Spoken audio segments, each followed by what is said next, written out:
You're listening to Financial Advisor Marketing, the best show on the planet for financial advisors who want to get more clients without all the stress. You're about to get the real scoop on everything from lead generation to closing the deal. James is the founder of theadvisorcoach.com, where you can find an entire suite of products designed to help financial advisors grow their businesses more rapidly than ever before.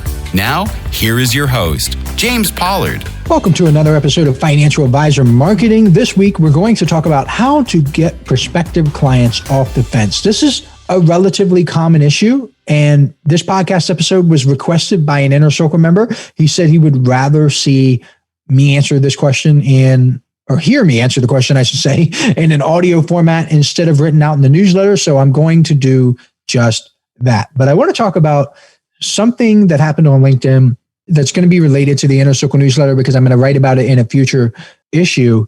So the past 4 of my LinkedIn posts, Jonathan, combined so yesterday, the day before, and the day before. So those 4 posts have gotten more than 75,000 views so far. Wow. You must be doing something right. I know. That's what I have written down here in my notes. I must be doing something right.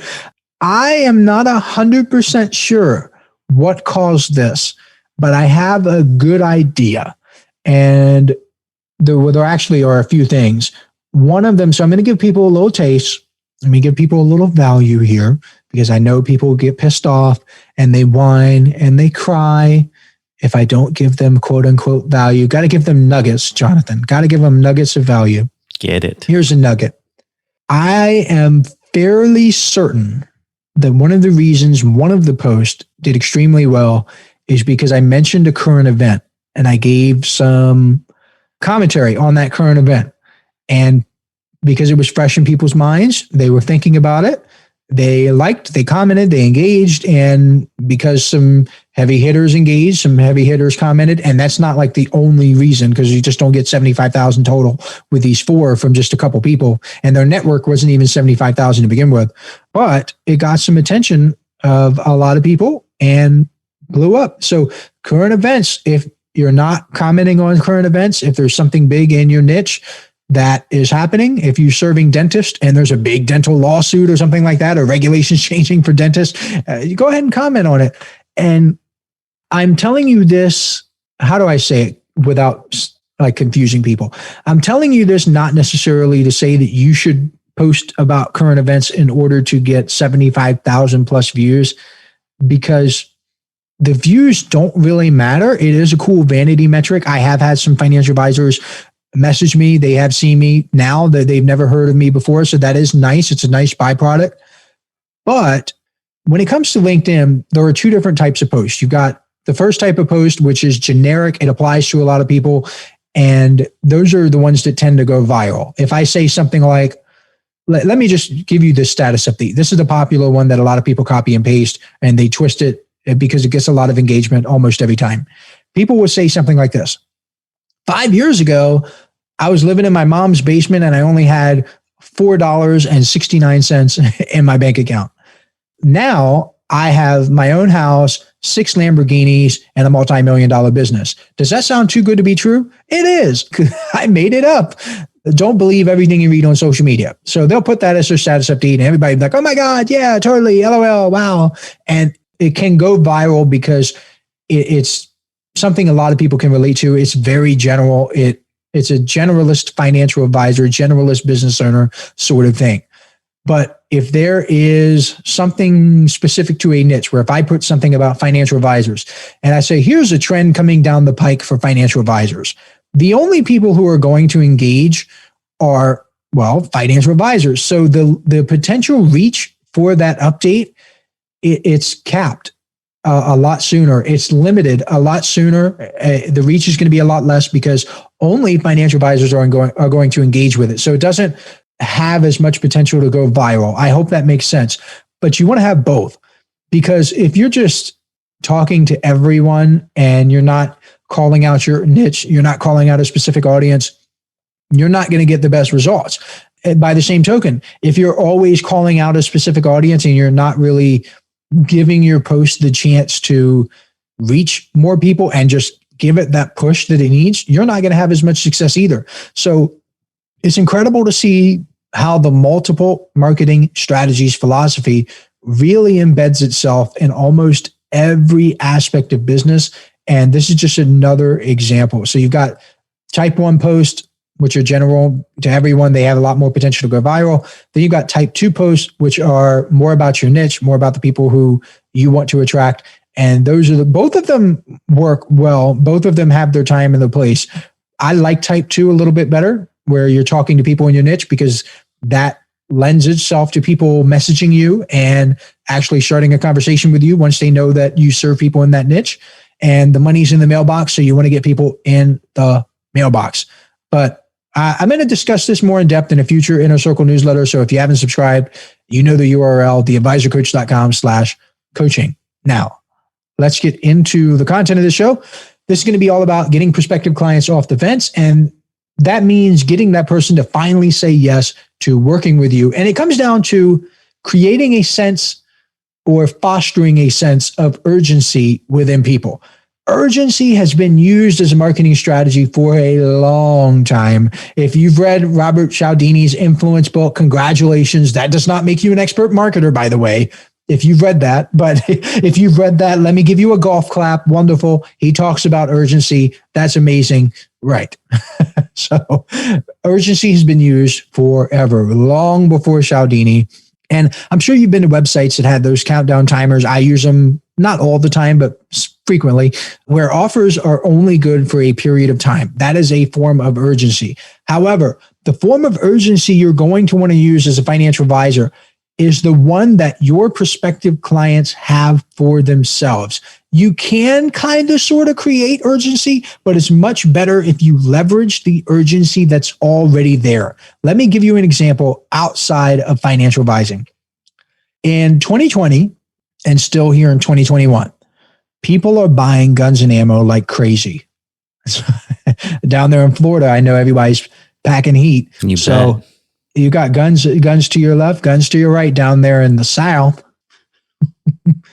Well, people are buying and buying and buying and buying and buying. There's an unprecedented shortage of ammo. Even basic 9mm rounds are going for like 80 cents to $1 per round, which is insane. I've seen pictures online of gun shops charging even more than that. So people they're screaming, oh, price gouging. But like in a free market society, if someone is willing to pay $1, people are going to sell for $1. Now, because it comes down to supply and demand. The demand is going through the roof, which drives prices up. But why is demand up so much? That's what you really have to think about. It's because people have a sense of urgency. That's what it is. People are feeling like now is the time to pack that heat, to stock up on ammo. Let me give you some numbers so you have an idea of what's going on. And by the way, if you haven't already given me the 1-star review for talking about guns and you think I'm a gun-toting idiot or whatever, go ahead and write that 1-star review. I want you to. I'm not pushing guns or anything on people, but it is an example that is relevant. It is a current event. I am describing it. We have an ammo shortage here. In the past few years, the number of federal background checks has hovered in the mid 20 million range. This is information from the FBI, by the way. In 2020, there were 39.7 million firearm background checks. What do you think of that, Jonathan? We go from mid 20 million to nearly 40 million background checks in 1 year. People are afraid that they are going to lose their guns. They got freaked out because of the pandemic.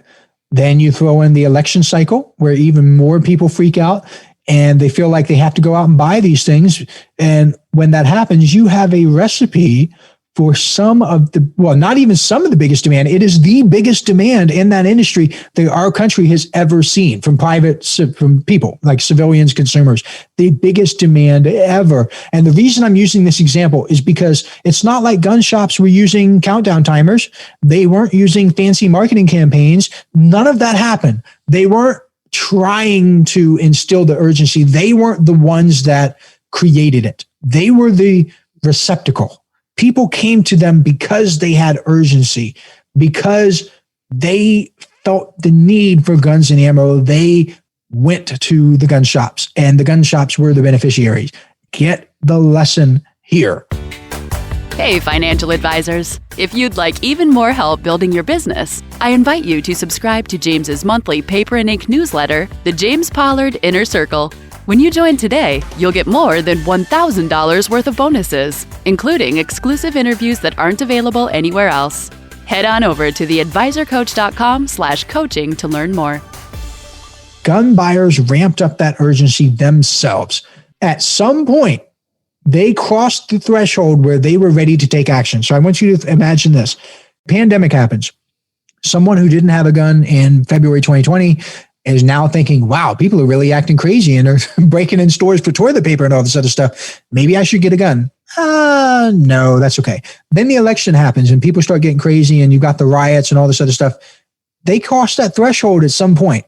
So the urgency wasn't enough with one event, but the urgency is ramped up with the second event. You need to be conscious of this. It exists in every business, in every marketplace, in every industry you can think of, especially financial services. I'm using this because whenever I use an example outside of financial services, people tend to get it a little bit better. It's so similar to what happens when someone hires a financial advisor. The first thing you need to understand as a financial advisor who wants to get prospects off the fence is that you want to create marketing assets that can capture people when they decide to get off the fence themselves. Inside of the gun shop, there could have been a sign on the counter that says special sale today only, this particular model, right? That would be the marketing campaign. It's ready when people cross that threshold, when they enter the store, when their urgency has been enough to get them to take action. In past episodes, we've talked about how investors begin searching for financial advisors. When they begin looking, with the gun example, when they walk into the shop, when they walk through the door, they're already off the fence. They know for sure they want to hire a financial advisor. When they type financial advisor near me into Google, they know they want to hire a financial advisor. The only question is, are you ready to talk with them? That's why I stress, make sure you have your contact information clear on your website, that you have a way for them to set an appointment and so on. Make it clear to your clients that you're accepting referrals. That way, whenever their friends are ready to come off the fence, you will be there. That is much more effective than pushing and prodding people to eventually say yes. You cannot, for the most part, create the urgency. You can only leverage the urgency that is already there. I know that's probably not the magic answer that financial advisors want to hear. It would be much better if there was some magic script or something, but it doesn't exist. The majority of people out there are not ready to do business with you. However, a small percentage of people are ready, and you want to be prepared when that happens.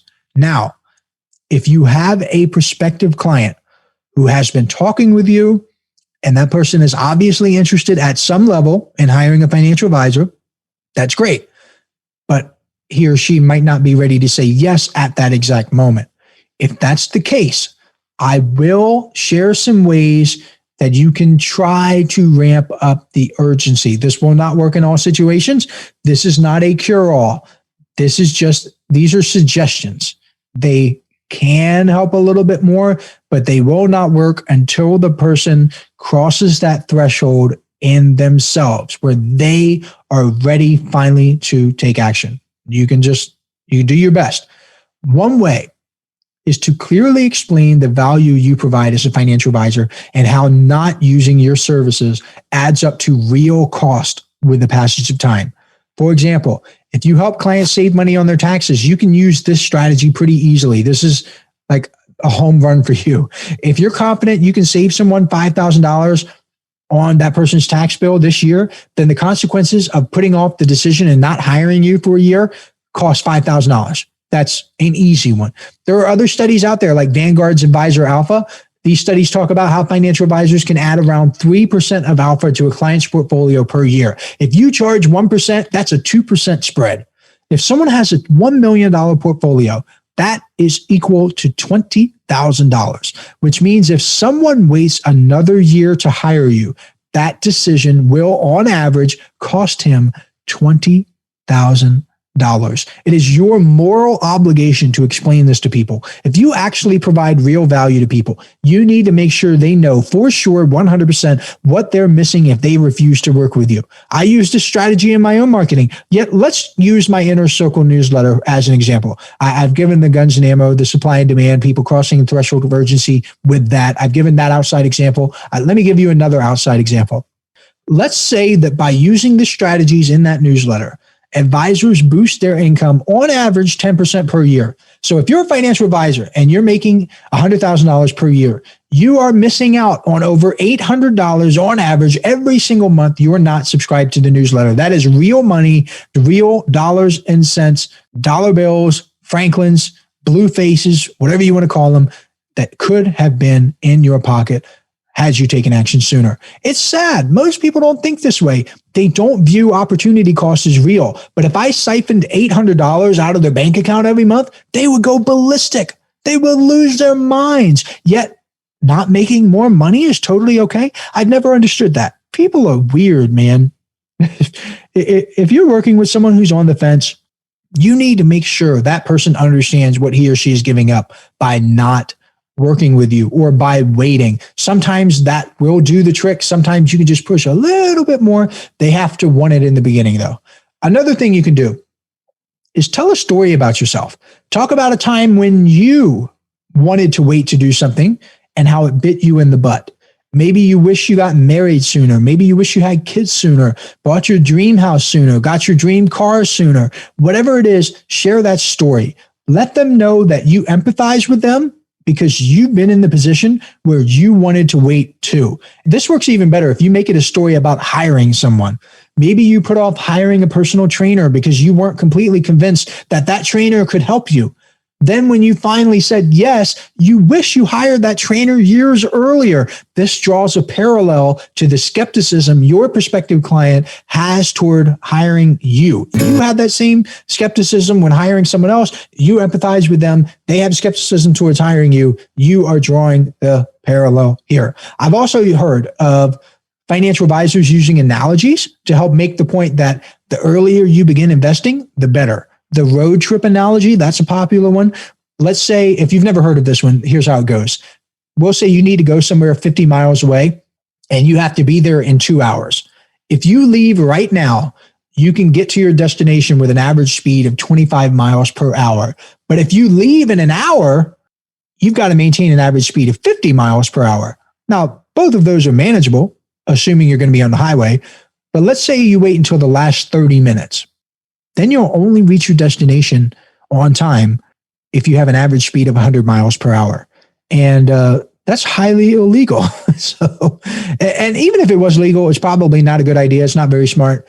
So when people put off investing or saving for the future, they're putting themselves in a situation where they have to go faster. They have to save more. They have to take on more risk to reach their goals. The best time to start investing was yesterday. The second best time is today. That should help ramp up the urgency. And those are a few ways financial advisors can get prospective clients off the fence. I hope this helps you.